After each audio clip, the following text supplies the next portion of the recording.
하나님께서 한 사람을 불러내셨습니다. 그 사람의 이름은 아브라함입니다.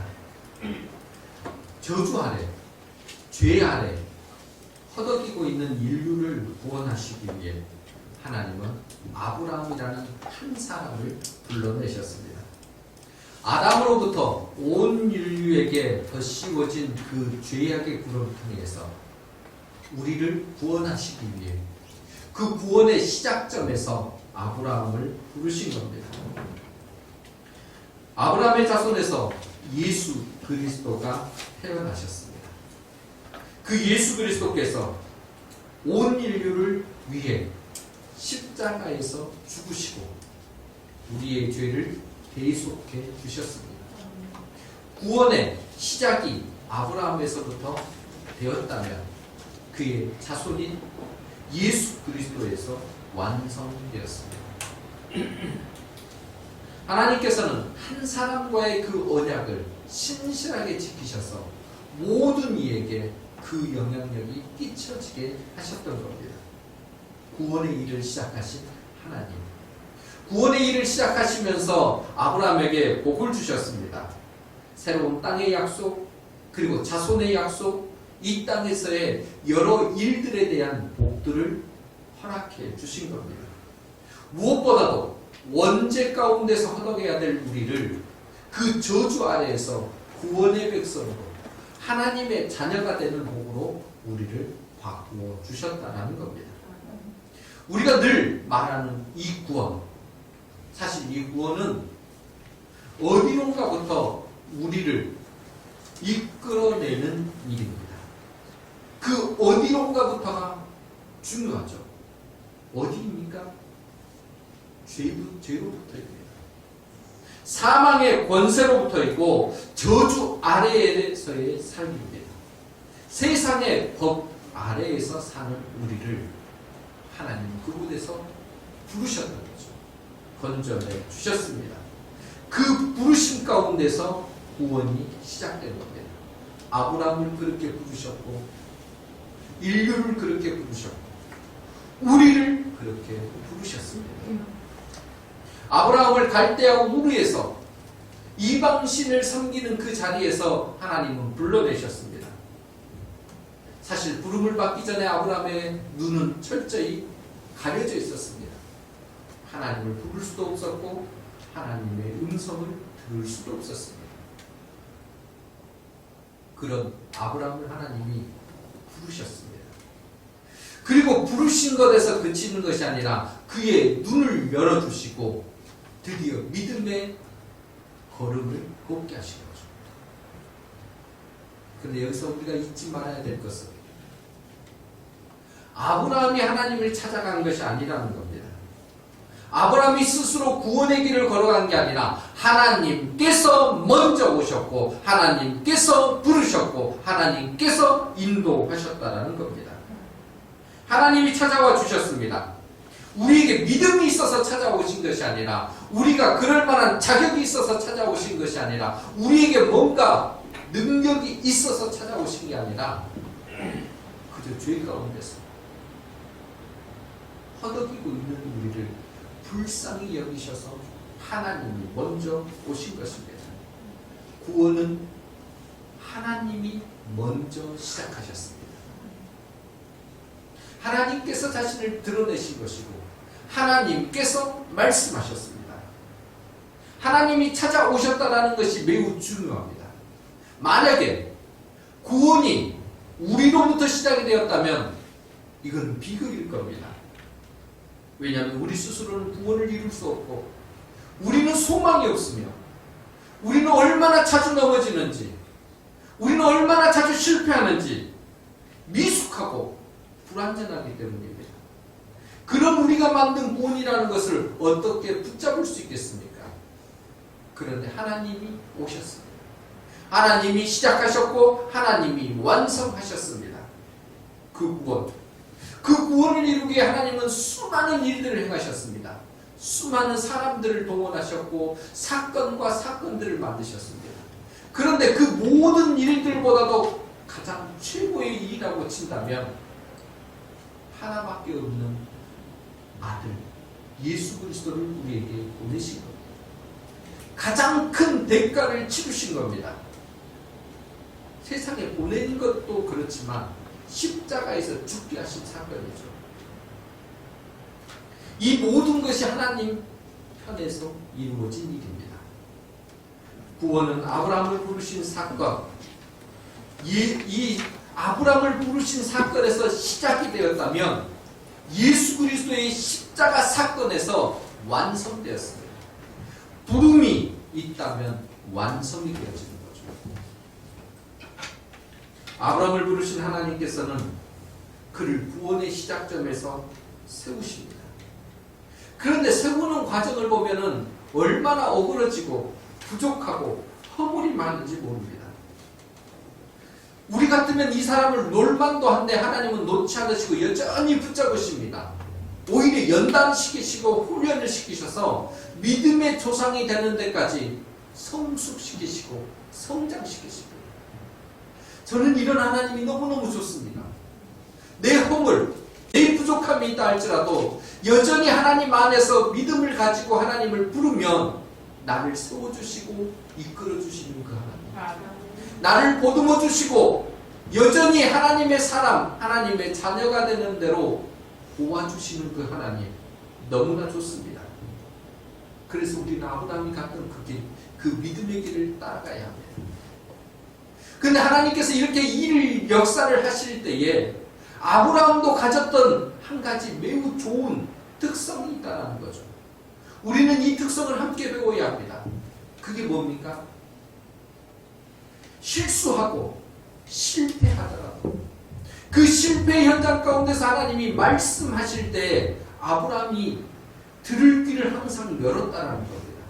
하나님이 말씀하실 때 이 귀를 열어서 말씀하시면 듣고, 하나님이 말씀하시면 이 마음에 새기고, 이 말씀에 새겨진 것이 있다면 지체하지 않고 순종했습니다. 이것이 실패와 실수와 반복된 모습 가운데서도 믿음의 조상으로 나아가는 데에 아브라함의 특징입니다. 우리에게는 지금 열려진 귀가 있습니다. 믿음을 받아들일 이 마음의 준비가 되어 있습니다. 모든 걸 닫아놓고 하나님 내게 복 주십시오 한다면 세상에서 어리석고도 어리석은 사람입니다. 열어 놓으셔야, 귀를 열어야, 마음을 열어야 그 안에 하나님의 복이, 하나님의 믿음이, 하나님이 주시는 은혜가 채워지기 시작합니다. 아브라함은 그것을 믿었고 그것을 따라갔습니다. 지금 우리도 믿음을 가지고 하나님의 소리를 듣습니다. 물론 하나님께서 우리 귀에 들리도록 하시는 게 아니지만 여전히 기록된 이 말씀 속에서 믿음의 사람들과의 교제 가운데서 우리에게 들려주십니다. 우리는 그 소리들 속에서의 최고의 소리를 들었던 사람들입니다. 복음이죠. 이 복음을 듣고 우리는 하나님의 자녀가 되었습니다. 그런데 이런 좋은 소리를 듣고도 왜 우리는 다른 길을 가려고 할까요?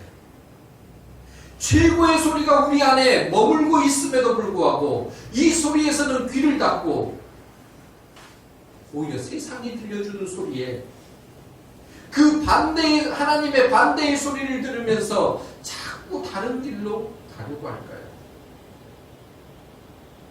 왜 그 길 가운데서 방황하고 마음의 상처를 입고 이 땅에 가지고 있는 것들을 잃어버릴까요? 이런 모습이 우리에게만 있었던 게 아니라 갈라디아 교회도 있었습니다. 지금 바울이 1절에서 갈라디아 교회에 지금 외치는 소리를 우리의 소리로 한번 들어보고 우리 1절을 같이 읽겠습니다. 어리석도다 갈라디아 사람들아, 예수 그리스도께서 십자가에 못 박히신 것이 너희 눈앞에 밝히 보이거늘 누가 너희를 꾀더냐. 바울이 외치는 건 이겁니다. 어리석다라고 말을 하는 거죠. 왜 어리석을까요? 바울이 갈라디아 교회를 세우기 전에 그들에게 정말 하나 예수 그리스도를 알지 못하는 그들에게 복음을 증거했습니다. 복음을 전할 때에 그들의 귀가 열렸고 마음이 열렸던 거예요. 어느 정도로 열렸냐면 바울이 전한 그 복음 자체이신 예수 그리스도의 사건이 눈앞에 생생하게 보일 정도로, 그러니까 얼마나 이 복음이 확 열렸는지 알 수 있습니다. 예수 그리스도께서는 수십 년 전에 십자가에서 돌아가시고 이 땅에 계시지 않았거든요. 그런데 오늘 바울이 말한 게 뭐예요? 야, 너희 눈앞에 돌아가신 그 예수 그리스도가 지금 살아있는 것처럼 눈앞에 생생하게 너희에게 전달되어졌던 그 사건, 그 현장을 기억하느냐? 너희들은 그것을 받아들여서 하나님의 자녀가 되었다. 얼마나 행복했느냐? 얼마나 기뻤느냐? 그 안에 살 때, 그 복음 안에서 살아가는 그 기쁨이 우리를 충만하게 하는데 부족함 없었다라고 이야기합니다. 그렇게 행복했던 너희들이 그런데 지금 다른 길을 가고 있다. 어리석은 길을 가고 있다라고 지금 말을 하고 있는 거죠. 거짓 교사들의 그 이름이 빠졌습니다. 그래서 사도 바울이 딱 한마디 하는 겁니다. 어리석도다. 야, 지금 너희에게 주신 그 큰 은혜가 있는데 그 큰 은혜가 눈앞에서 확 펼쳐져가지고 이전에 받았던 이 큰 생생한 복음이 있는데 그것은 뒤로 제껴놓고 지금 다른 것을 따르러 가겠다고. 예수 그리스도면 충분한 이 복음인데 이 소리면 충분한데 왜 다른 일을 가려고 하느냐. 행위를 더하겠다고. 율법의 모습을 가지고 나아가겠다고. 그러면 구원이 되겠다고. 아니라는 거예요. 그걸로는 구원이 이루어지는 것이 아니라는 겁니다. 무언가 행위를 더해서 가는 것이 아니라 예수 그리스도의 복음이면 십자가면 충분하다라고 바울이 말하고 있는 겁니다. 무언가를 더하려고 하는 너희의 행위가 어리석다라고 말을 합니다. 바울이 우리에게도 묻습니다. 주님의 완전한 은혜가 우리 가운데 있는데 그것이 우리를 덮고 있고 지금까지 우리를 이끌어주고 계시는데 왜 다른 길을 가려고 하느냐? 왜 주님의 완전한 대속의 은혜 위에다가 다른 것을 덧붙여가지고 이것이 있어야만 또 이것을 더해야만 구원이 이루어진 것처럼 생각하느냐라고, 하나님의 은혜 위에 다른 것을 덧칠하려고 하지 말라고 지금 바울이 우리에게 말하고 있는 겁니다. 그럼에도 지금 많은 사람들이 넘어갑니다. 구원의 은혜가 충분함에도 불구하고 다른 사람의 세상이 들려주는 그 소리를 듣다가 이것이 옳은가? 이것을 더해야 되는 것 아닌가? 내 행동이 부족해서가 하는 건 아닌가? 여러분, 우리가 언제 구원받았습니까? 자격 없을 때 구원받았습니다. 우리가 언제 하나님을 알게 됐습니까? 죄 가운데 있을 때 하나님을 알았습니다. 모든 사람이 죄를 범하였으며 하나님의 영광에 이르지 못하더니 그때 하나님의 영광에 이르지 못하는 우리를 향해 예수님께서 우리 가운데 찾아오신 겁니다. 어쩌면 세상 사람들과 이렇게 비교해서 너무나 내세울 것 없는 우리에게 예수님이 오신 겁니다. 그리고 그 독생자 예수 그리스도의 십자가 사건이 믿어지게 하시고 믿어진 그대로 우리는 구원을 받았습니다. 조건과 자격이 있어서가 아니라 그런 것이 없는, 정말 내세울 것 없는 우리를, 죄인인 우리를 부르셔서 용서하시고 새 생명을 주셨습니다. 우리 다시금 생각해 보십시다.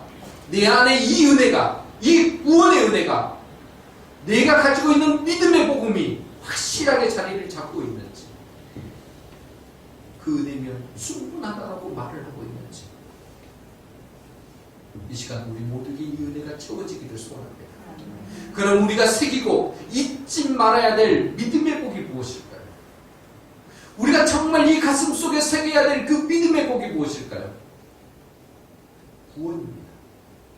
예수 그리스도의 십자가 가운데서 이루어지는 구원, 그리고 이 구원을 확증시켜 주시는 성령님이십니다.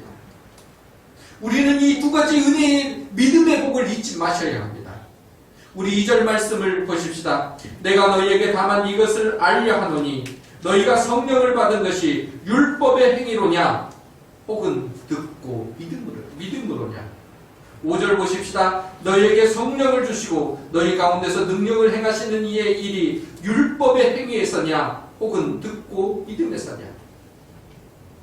우리가 지금 가지고 있는 이 믿음이, 우리가 누리고 있는 이 구원의 은혜가 어디서부터 오는 것인지를 확인하셔야 합니다. 율법의 행위에서 그랬습니까? 아니면 우리가 듣고 믿었던 믿음에서입니까? 내가 너무 하나님 보시기에, 아니 세상 사람들 앞에 보일 만한 확 탁월한 뭔가 행위가 있어서 구원을 얻은 겁니까?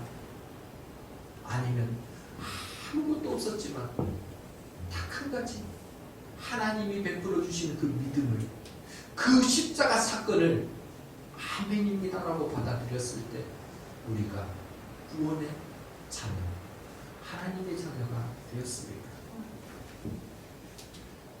사실 우리가 예수 그리스도를 믿는 것은 믿음에서 시작이 됐습니다. 그런데 이 믿음도 내 것은 아닙니다. 우리가 예수님을 구주로 고백하려고 할 때 일어나는 일이 사실 설명이 되지 않지만은 내 심령을 뜨겁게 하는 사건이 하나 있습니다. 바로 성령님이 임하신 거죠. 성령님이 우리 가운데 선물로 오십니다. 예수님을 구주로 고백하는 사람들은 누구나 이 성령님을 선물로 받게 되어 있습니다. 사도행전 2장에 보면은 이런 모습이 너무 잘 기록되어 있죠. 사도행전 2장에 보면은 수많은 사람들이 오순절 성령의 그 강림 사건 이후로 뭔가 사람들이 정신을 차리지 못합니다. 이게 어떻게 된 일인가? 이게 어떻게 된 사건인가? 깜짝 놀라서 이제 사도들 앞으로 옵니다. 그때 베드로가 설교를 하죠. 그 설교의 내용은 이겁니다. 예수님께서 이 땅에 오셔서 우리 모든 사람들의 죄를 안고, 우리의 고통을 안고, 우리의 힘듦을 안고 십자가에서 죽으셨다. 그리고 그분이 약속대로 3일 만에 부활하셨다라는 얘기입니다. 그분이 우리를 위해서 완전한 의가 되셨고, 그 증거를 위해서 성령님이 우리 가운데 오셨다라는 겁니다. 하나님께서는 예수님에게 주신 성령님을 이제 우리에게 베풀어 주신 겁니다. 그래서 베드로가 사도행전 2장 38절과 39절에 이렇게 기록합니다. 베드로가 이르되 너희가 회개하여 각각 예수 그리스도의 이름으로 세례를 받고 죄 사함을 받으라. 그리하면 성령의 선물을 받으리니 이 약속은 너희와 너희 자녀와 모든 먼데 사람 곧 주 우리 하나님이 얼마든지 부르시는 자들에게 하신 것이라 하고. 무슨 말입니까? 성령님을 선물로 주신다는 거예요. 모든 사람들이 예수 그리스도로 구원을 받은 그 자들에게, 그 죄 사함을 받은 그 사람들에게 성령님이 임한다는 거죠. 그런데 이 약속은 그 당시에 오순절 성령 강림 사건에만 있는 사람들에게만 임한 것이 아니라 시간과 공간을 초월해서 하나님의 이름, 하나님이 부르시는 모든 사람들에게 주신다라는 겁니다. 우리가 예수님을 구주로 고백하고 있으면 우리 모두는 다 성령님을 선물로 받았습니다. 우리가 입술로 예수님을 시인하는 것 같지만 내 입술로 고백하는 것이 아니라 믿어지게 하시는 성령님의 은혜로 말미암아 입술이 고백되어지는 겁니다. 우리가 마음으로 내가 믿는 것 같지만 이 마음이 시인되도록 해주시는 것 또한 성령님의 역사입니다.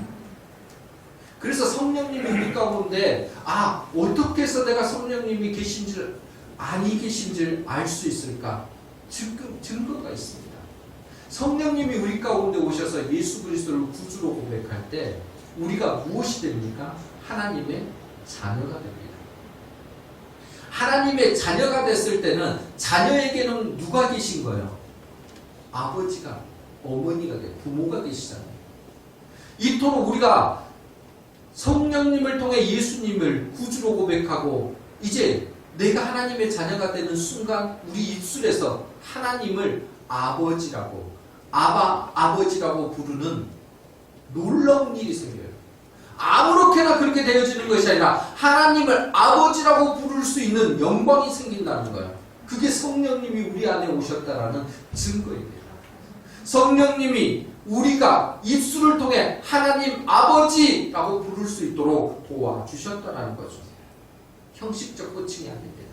진실된 마음이에요. 우리 인생이 괴롭고 우리 인생이 너무너무 힘들 때 딱 한마디 외칩니다. 아버지.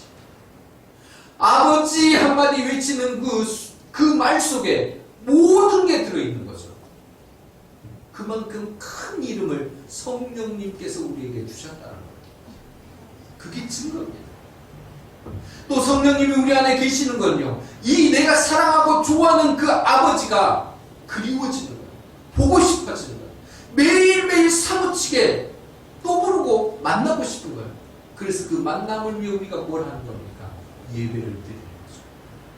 대충 드리는 게 아니라 마음과 정성을 다한 예배를 드리기 시작합니다. 성령님이 내 안에 계시지 않으면 예배가 무너집니다. 성령님이 내 안에 계시면 예배가 살아나기 시작하고, 형편이, 환경이 중요한 게 아니라 내 스스로에게서 일어나는 성령님의 은혜로 마음껏 예배드리는 은혜가 생기기 시작합니다. 그게 사막이라 할지라도, 황무지라 할지라도 그곳에서도 예배를 드립니다. 사도 바울은 감옥에서도 예배를 드렸습니다. 성령님이 계시는 증거가 거기에서 나오는 거죠. 그런데 이 드리는 이 자리에서의 예배뿐만 아니라 성령님이 이끄시는 삶의 자리에서도 예배의 열매는 나타납니다. 삶의 예배가 충분히 일어나고 그 자리에서 성령님이 이끄시는 그 인도하심의 열매를 통해 우리는 이 땅에 선한 영향력까지 끼치게 됩니다.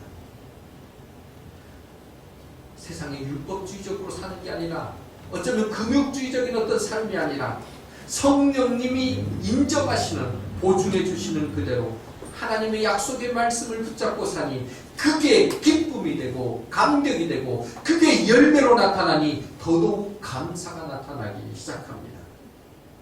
이렇게 삶을 살다 보니까요, 우리가 그토록 중요하게 여기는 재물도요, 어느 때는 내려놔지게 되는 거예요. 내가 소중하게 여겼던 그것들, 내 체면을 생각해서 남들보다 우쭐해주고 싶었던 그것들, 그런데 그들을 향해 내가 섬기는 종이 되기 시작합니다. 주님이 가신 길을 따라가다가 나도 그 고난을 받겠습니다라고 나서기도 합니다. 남들이 가지 않는 그 좁은 길을 가기도 하고요. 어렵더라도 내가 주님의 자녀다운 길을 선택하겠습니다라고 용기를 내서 그걸 선택해버립니다. 왜요? 성령님이 우리 안에 계십니다. 구원받은 성도의 삶을 이야기한다면 처음부터 끝까지 성령으로 시작해서 성령으로 끝난다 할 수 있습니다. 그런데 갈라디아 교회의 성도들이 이것을 잊어버렸습니다. 구원과 성령님을 이걸 선물로 받았음에도 불구하고 어리석게도 육체의 길을 가려고 했던 겁니다. 나를 신뢰해보려고, 내가 드러내 보이려고 했고, 끊임없이 자격도 없으면서 자격을 내세우려고 노력을 했던 거죠. 그렇게 해야만 하나님께 뭔가 얻을 수 있겠다라는 잘못된 사고가 그들 가운데 들어와버린 겁니다. 갈라디아 성도들만 그런 게 아니라 우리도 그렇거든요. 그럼 왜 우리가 이런 일에 빠지게 될까요? 앞서 바울이 말한 것처럼 갈라디아 교회 성도들은요, 생생한 복음을 가지고 있었다니까요. 눈에 확 보일 만큼의 그 복음을 받아들여서 구원의 자녀가 됐거든요. 그런데 우리 모두 다, 우리도 그렇고 갈라디아 교인들도 그렇고, 구원의 복음이 확 들어오면요, 그때 막 결단을 해요. 아, 내가 하나님의 자녀다운 삶을 살아야지, 그리스도인다운 삶을 살아야지 하면서 뭔가 결심도 하고 뭔가를 하려고 하는데 그 다음이 뭐예요? 무너진다는 거예요. 어그러진다는 거예요. 아, 나 이렇게 살고 싶은데 왜 안 돼요? 신앙을 갖고 나름대로 노력을 했는데 그 노력이 조금씩 어긋나는 거죠. 내가 이만큼 좀 성장한 사람이 되고 싶었는데 거기에 미치지 못하는 겁니다. 그때 드러나는 게 뭐냐면 마귀가 우리에게 하는 일이 있습니다. 우리의 죄성을 드러내고요. 우리의 부족함을 막 충동질시키고, 거봐, 너 그 정도밖에 안 되잖아.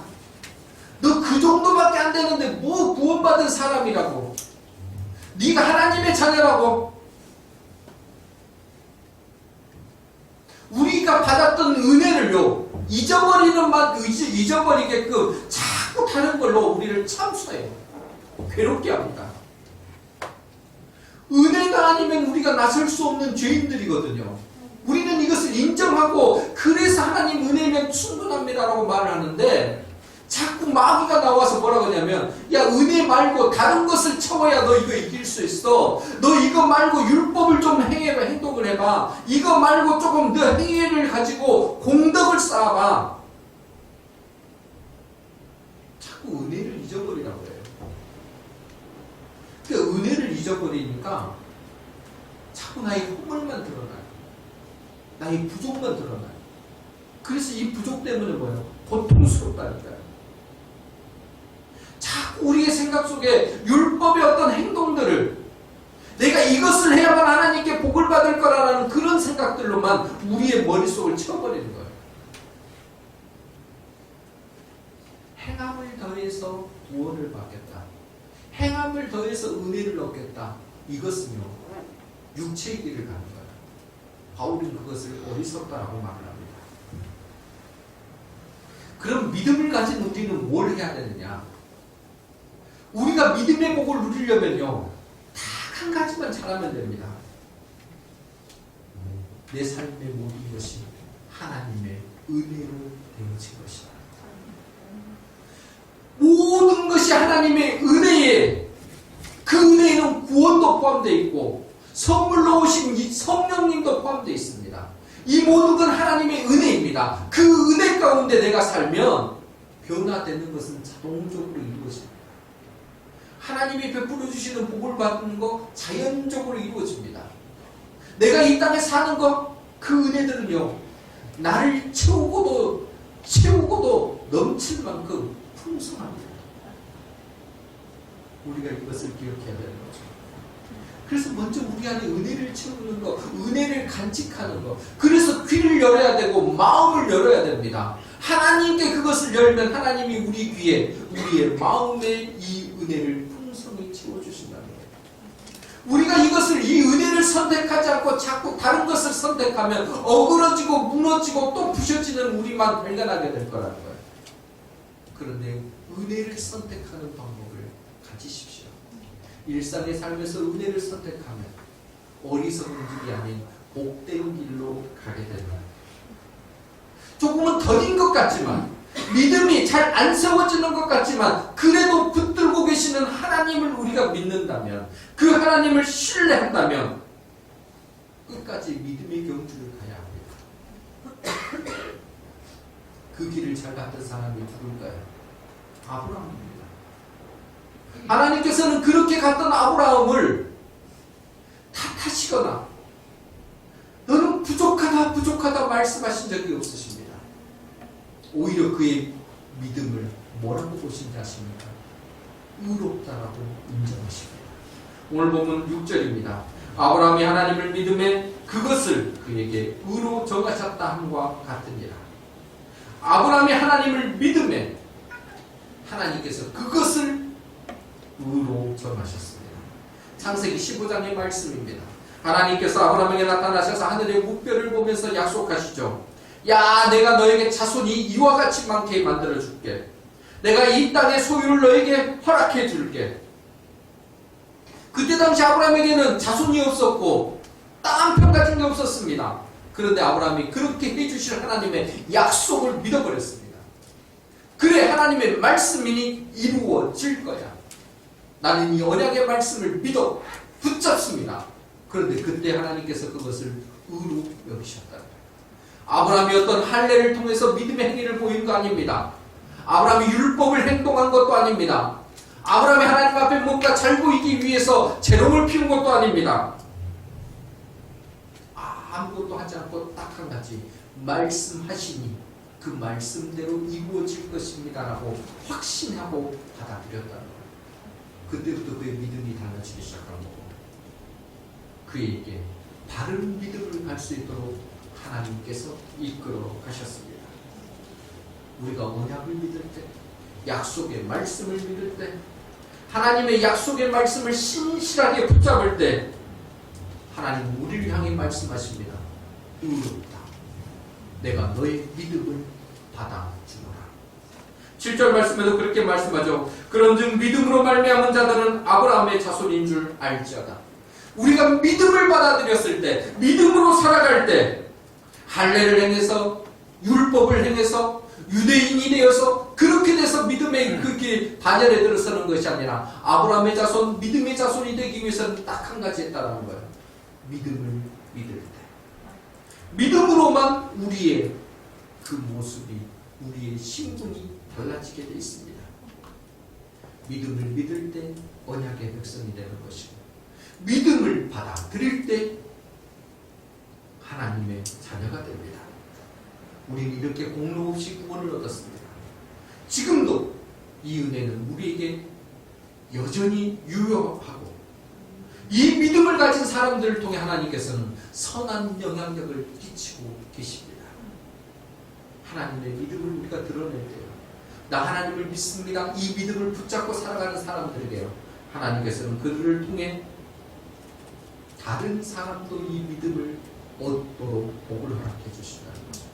8절 말씀 보시면은 또 하나님이 이방을 믿음으로 말미암아 의로 정하실 것을 성경이 미리 알고 먼저 아브라함에게 복음을 전하되 모든 이방인이 너로 말미암아 복을 받으리라 하였느니라.